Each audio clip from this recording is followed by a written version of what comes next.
কানা রাসূলুল্লাহ সাল্লাল্লাহু আলাইহি ওয়াসাল্লাম ইদান সরাফা ইস্তাগফারা সালাস। কানা রাসূলুল্লাহ সাল্লাল্লাহু আলাইহি ওয়াসাল্লাম ইদান সরাফা মিন সালাতিহি ইস্তাগফারা সালাস।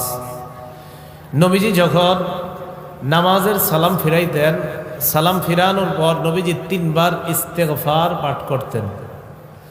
সুম্মা ক্বালা আল্লাহুম্মা আনতাস সালাম ওয়া মিনকাস সালাম তাবারাকতা ইয়া যাল জালালি ওয়াল ইকরাম। এরপর নবীজি বলতেন আল্লাহুম্মা আনতাস সালাম, হে আল্লাহ আপনি শান্তি, ওয়া মিনকাস সালাম আপনার পক্ষ থেকেই শান্তি, তাবারাকতা ইয়া যাল জালালি ওয়াল ইকরাম হে মহামহিম মহা অনুভব মহানুভবের অধিকারী আল্লাহ আপনি বরকতময়। এই দোয়াটা আমাদের নবীজি ফরজ নামাজের সালাম ফিরানোর পরে করতেন। ওয়ালিদ রহমতুল্লাহ আলাই, যিনি ইমাম আউজাই থেকে হাদিসের বর্ণনাকারী, উনি বলেন আমি ইমাম আউজাইকে প্রশ্ন করলাম কাইফাল ইস্তিগফার, সালাম ফিরানোর পর যে ইস্তিগফার পড়ব এটা কিভাবে পড়ব?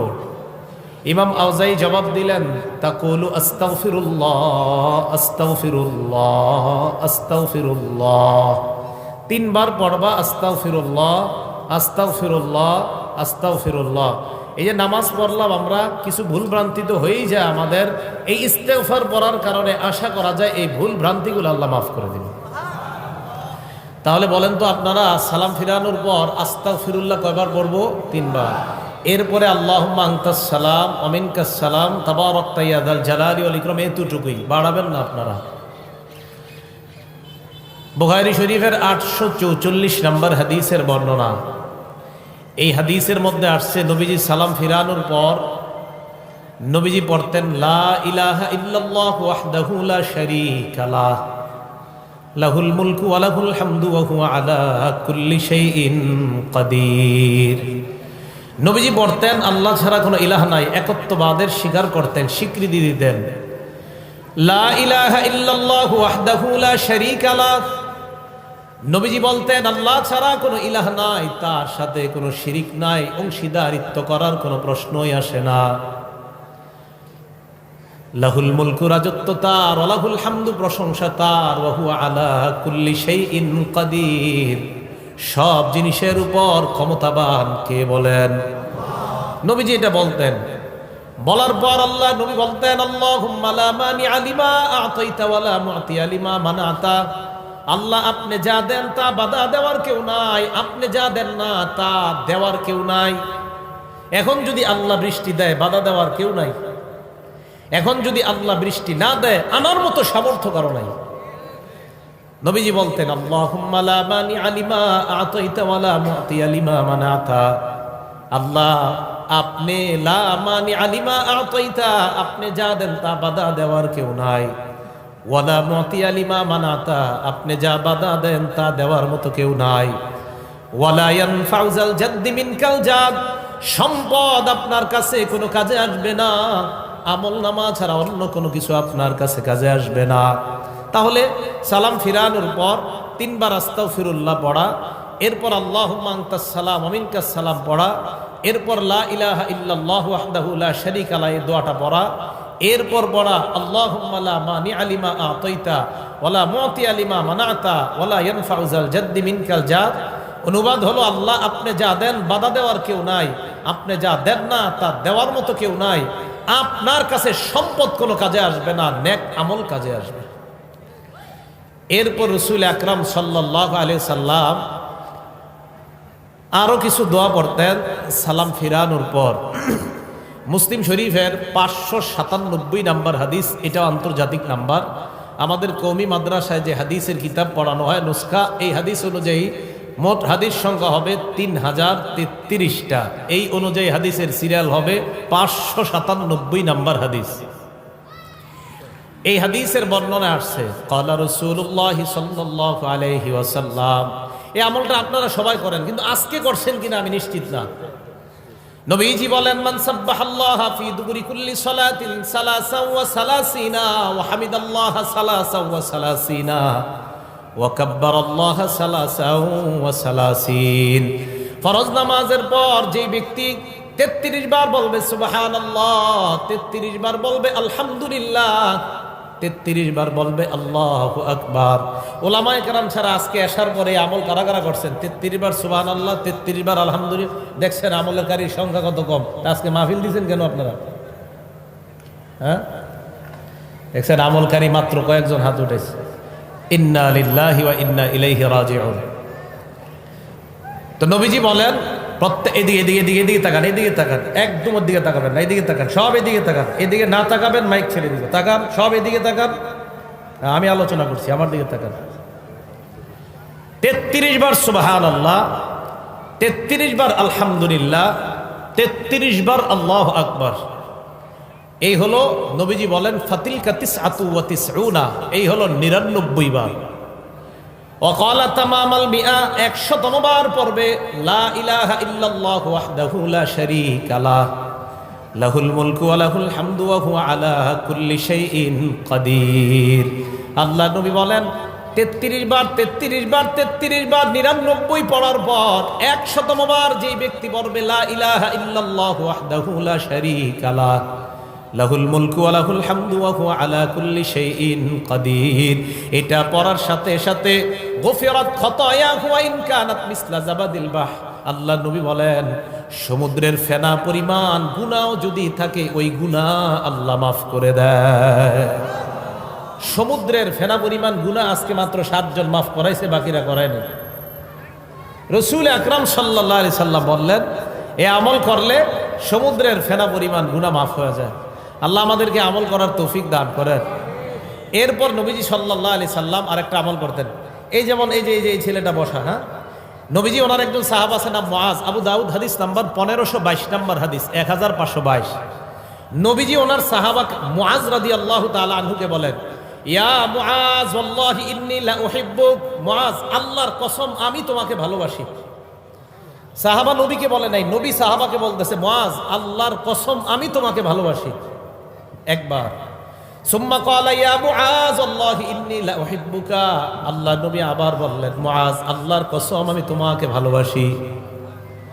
এরপর আল্লাহ নবী বললেন মুআজ উসিকা, আমি তোমাকে একটা ওসিয়ত করি, ভালোবাসার দাবি নিয়ে আমি তোমাকে কিছু বলতে চাই। লা তাদআদনা ফি দুবুরি কুল্লি সালাত, 5 ওয়াক্ত ফরজ নামাজের পরে আমলটা কখনো তোমরা ছাড়বা না। মুআজকে আল্লাহ নবী বললেন মুআজ আমি মোহাব্বতের দাবি নিয়ে তোমাকে একটা আমল শিখাইতে চাই, এই আমলটা ফরজ নামাজের পর কখনো ছাড়বা না। আমার কেমন যেন আত্মবিশ্বাস, আলেমরা ছাড়া অন্যরা কেউ এই আমলটা আজকে করেনি নাই। আত্মবিশ্বাস হয়তো করছেন, বলতেছি দেখি করছেন কিনা।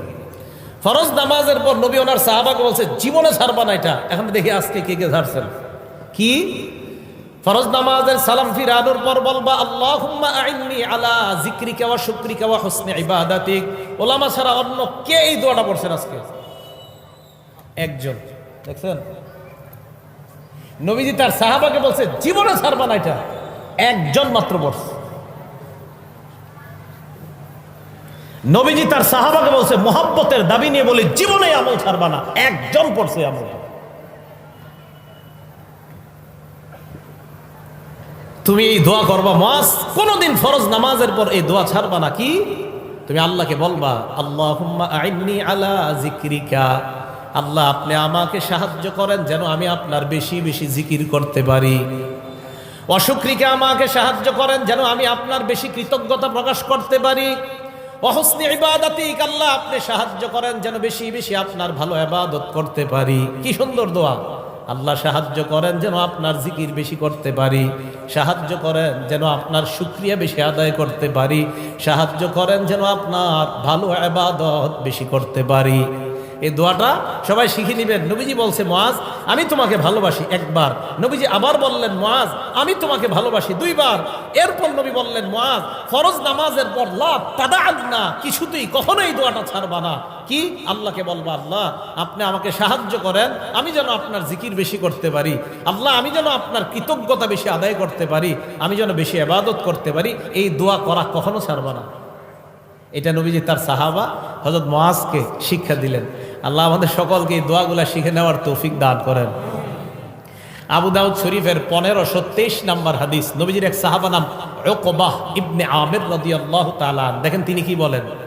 عن عقبة بن عامر رضي الله تعالى عنه قال উকবা ইবনে আমির বলেন, আমারনি রাসূলুল্লাহ সাল্লাল্লাহু আলাইহি ওয়াসাল্লাম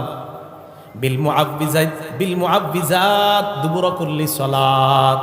উকবা ইবনে আমির বলেন, এটা সবাই পারেন, আল্লাহর নবী আমাকে আদেশ করছে যেন 5 ওয়াক্ত নামাজের পর কুল হুয়াল্লাহ পড়ি, কুল আউযু বিরাব্বিল ফালাক পড়ি, কুল আউযু বিরাব্বিন নাস পড়ি। এটা পারেন না সবাই? এটা আর বলবো না কারা কারা পড়ছেন, জানি পড়েন নাই। নবীজি বললেন 5 ওয়াক্ত নামাজের পর আমাকে আদেশ করছেন কুল হুয়াল্লাহ, আমি পড়ছি, আমি যা যা বলতেছি আমি সব পড়ছি আসার পরে, আলহামদুলিল্লাহ। রাসূল আকরাম সাল্লাল্লাহু আলাইহি সাল্লাম বলেন যে আল্লাহ রসুল সাল্লাল্লাহু আলাইহি সাল্লাম তার সাহাবা উকবা ইবনে আমিরকে বলছেন যে আমার নবী আমাকে বলছে প্রত্যেক 5 ওয়াক্ত নামাজের পর কুল হুয়াল্লাহ, কুল আউযু বিরাব্বিল ফালাক, কুল আউযু বিরাব্বিন নাস পড়বা। ফজর নামাজের পর এই আমল প্রত্যেকটা সূরা 3 বার, মাগরিবের পর এই আমলটা প্রত্যেকটা সূরা 3 বার, বাকি রইল কয় ওয়াক্ত? 3 ওয়াক্ত। জোহরের পর একবার করে, আসরের পর একবার করে, এশার পর একবার করে, ফজরের পরে 3 বার, মাগরিবের পরে 3 বার। এটার দলিল কোথায়? তিরমিজি শরীফের 2575 নম্বর হাদিস, 3575 নম্বর হাদিস, 3575 নম্বর হাদিস। এই হাদিসের বর্ণনাকারী খুবাইব রাদিয়াল্লাহু তাআলা আন, ওনার থেকে হাদিসটা বর্ণনা করছে ওনার ছেলে আব্দুল্লাহ ইবনে খুবাইব। এই আব্দুল্লাহ ইবনে খুবাইব বলেন আমার আব্বা খুবাইব রাদিয়াল্লাহু তাআলা আনহু বর্ণনা করছে কি, নবীজি হযরত খুবাইবকে বলে, খুবাইব কুল, এই খুবাইব তুমি বলো। এন্ড খুবাইব কয় ফালাম আকুল শাইআন, আমি কিছুই বলি না। আবার আল্লাহ নবী বললেন খুবাইব কুল, এই খুবাইব বলো। হযরত খুবাইব কয় ফালাম আকুল শাইআন, আমি কিছুই বলি না। আল্লাহ নবী আবার বললেন খুবাইব কুল, আরে বলো কিছু। হযরত খুবাইব এবার বললেন মা আকুলু ইয়া রাসূলুল্লাহ, হুজুর কি বলবো, আপনি বারবার বলতেছেন বলতে, আমি কি বলবো। নবীজি বললেন খুবাইব কুল কুল হুয়াল্লাহু আহাদ, তুমি পড়ো কুল হুয়াল্লাহু আহাদ ওয়াল মুআউযিজাতাইন, আর তুমি কুল আউযু বিরাব্বিল ফালাক এবং নাস এটা পড়ো হিনা তুমসিয়া ওয়া তুসবিহ, যখন তুমি সন্ধ্যা হয় আর সকাল হয় তখন তুমি এই কুল হুয়াল্লাহ, কুল আউযু বিরাব্বিল ফালাক, কুল আউযু বিরাব্বিন নাস 3 বার পড়বা। ফজরের পর 3 বার, মাগরিবের পর 3 বার।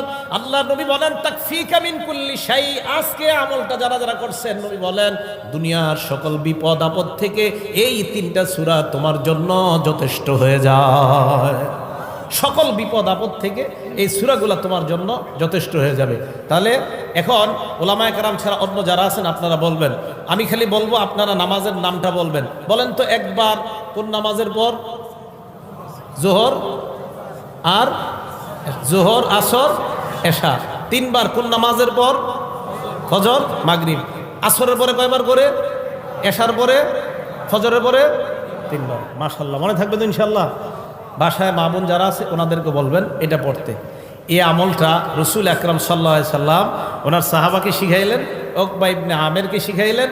তাহলে মুআজ রাদিয়াল্লাহু তাআলা আনহুর মাধ্যমে আমল শিখলাম, উকবা রাদিয়াল্লাহু তাআলা আনহুর মাধ্যমে আমল শিখলাম, খুবাইব রাদিয়াল্লাহু তাআলা আনহুর মাধ্যমে আশ্চর্য আমল শিখলাম। এবার আমরা যে আমলটা শিখবো এটার নাম আয়াতুল কুরসি। বলেন কি নাম? আয়াতুল কুরসি। মন দিয়ে শুনবো। এই আয়াতুল কুরসির ব্যাপারে 6টা কথা বলবো। বলেন সবাই কয়টা? 1 নাম্বার, আয়াতুল কুরসি কোরআনের সবচেয়ে মর্যাদাপূর্ণ আয়াত। 2 নাম্বার, আয়াতুল কুরসি কোরআনের প্রধান আয়াত। 3 নাম্বার, আয়াতুল কুরসির জিহ্বা আছে, 2টা ঠোঁট আছে। 4 নাম্বার, আয়াতুল কুরসির তাফসীর সংক্ষিপ্ত। 5 নাম্বার, আবু হুরায়রা রাদিয়াল্লাহু তাআলা আন এবং এক চোরের সাথে বুখারীর বর্ণনা থেকে আমরা প্রমাণ করব একটা ঘটনা ঘটছে। চোর আবু হুরায়রা রাদিয়াল্লাহু তাআলা আনহুকে আয়াতুল কুরসির আমল শিক্ষা দিয়েছে। 6 নাম্বার, ফরজ নামাজের পর আয়াতুল কুরসি পড়ার কি লাভ। এই 6টা অংশ শেষ হবে, হুজুর ইনশাআল্লাহ এসে যাবেন, আলোচনা শুরু করবে। আল্লাহ আমাদের সকলকে ধৈর্যের সাথে আলোচনাগুলো শোনা, বলা, আমল করার তৌফিক দান করেন।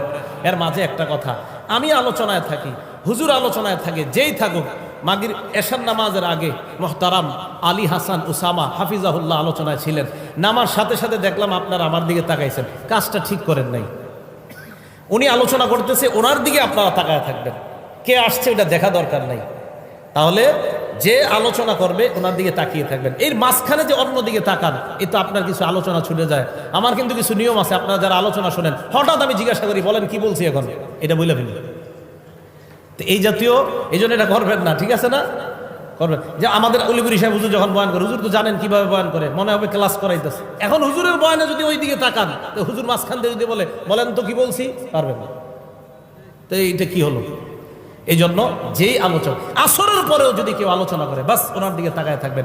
জোহরের পরে কেউ আলোচনা করে, ওনার দিকে তাকায় থাকবেন। মসজিদে জুমার নামাজে আপনাদের এলাকার সবচেয়ে অপরিচিত ব্যক্তিটাও যদি আলোচনা করে, ওনার দিকেও তাকায় থাকবেন। কথাটা মনে থাকবে তো সবার ইনশাআল্লাহ? হ্যাঁ, আল্লাহ আমাদের সকলকে আমল করার তৌফিক দান করেন। আয়াতুল কুরসি 1 নাম্বার, কোরআনের সবচেয়ে মর্যাদাপূর্ণ আয়াত। আবু দাউদ শরীফ হাদিস নাম্বার 1460 নাম্বার হাদিস। এই হাদিসের বর্ণনাকারী উবাই ইবনে কাব রাদিয়াল্লাহু তাআলা আন। এই হাদিসের মধ্যে আসছে, আন উবাই ইবনে কাব রাদিয়াল্লাহু তাআলা আনহু قال قال رسول الله صلى الله عليه وسلم।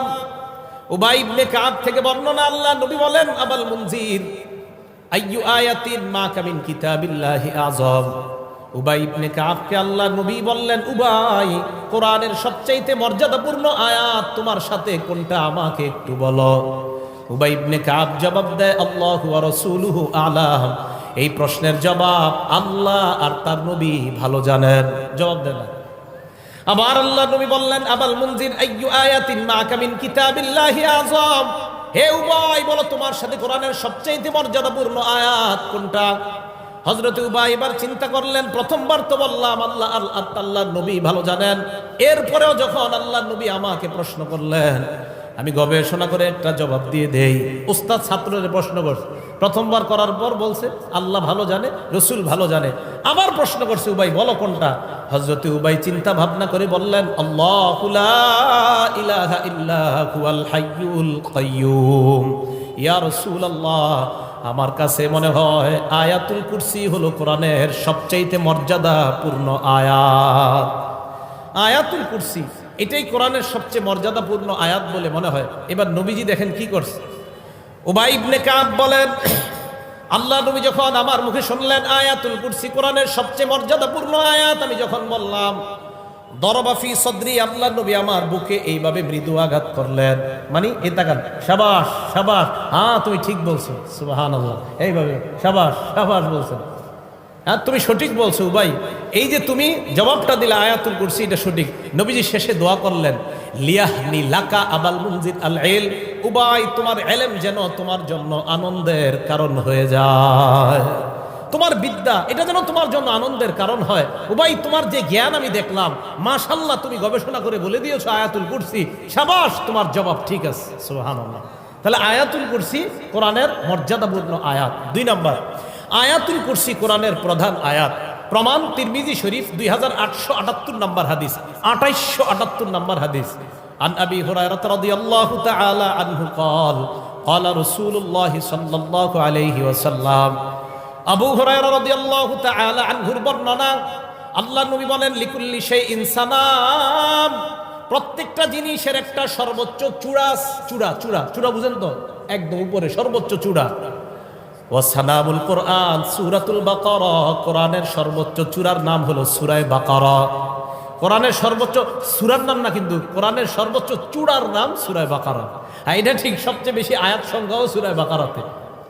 এখন আসেন, ফিহা আয়াতুন, আল্লাহ নবী বলেন সূরা বাকারার মধ্যে একটা আয়াত আছে, হিয়া সাইয়্যিদাতু আইল কোরআন হিয়া আয়াতুল কুরসি। এই আয়াতটা হলো কোরআনের সবচেয়ে প্রধান আয়াত, আয়াতের নাম হলো আয়াতুল কুরসি। তাহলে কোরআনের প্রধান আয়াত আয়াতুল কুরসি, কোরআনের শ্রেষ্ঠ মর্যাদাপূর্ণ আয়াতের নাম আয়াতুল কুরসি। 3 নাম্বার আলোচনা, আয়াতুল কুরসির জিহ্বা আছে, ঠোঁট আছে। একটা কিতাব আছে নাম মাজমাউজ জাওয়ায়েদ, ইমাম হাইসামি রহমতুল্লাহি আলাইহি লেখা, 6 নাম্বার খণ্ড, 324 নাম্বার পৃষ্ঠা। উবাই ইবনে কাব রাদিয়াল্লাহু তাআলা আনহুর আরেকটা বর্ণনা, قال رسول الله صلى الله عليه وسلم। আল্লাহ নবী বলেন, ইন্না লাহা লিসানা। নবীজি বলেন, ইন্না লাহা আইলি আয়াতুল কুরসি লিসানা। নবী বলেন, আয়াতুল কুরসির একটা জবান আছে, জিহ্বা আছে, ওয়া শাফাতাইন, 2টা ঠোঁট আছে। আয়াতুল কুরসির জিহ্বা আছে, 2টা ঠোঁট আছে, সুবহানাল্লাহ। আয়াতুল কুরসির জিহ্বা আছে, 2টা ঠোঁট আছে। এবার আল্লাহ নবী বলেন, তুকদ্দিসুল মালিক আন সাকিল আরশ। আরশের কাছে আয়াতুল কুরসি সদা সর্বদা আল্লাহর পুত পবিত্রতা বর্ণনা করে। আয়াতুল কুরসির জিহ্বা আছে, 2টা ঠোঁট আছে। আরশের কাছে থাইকা সদা সর্বদা আল্লাহর পবিত্রতা বর্ণনা করে। ভাইও কিছু মনে করবেন না, আলেমরা ছাড়া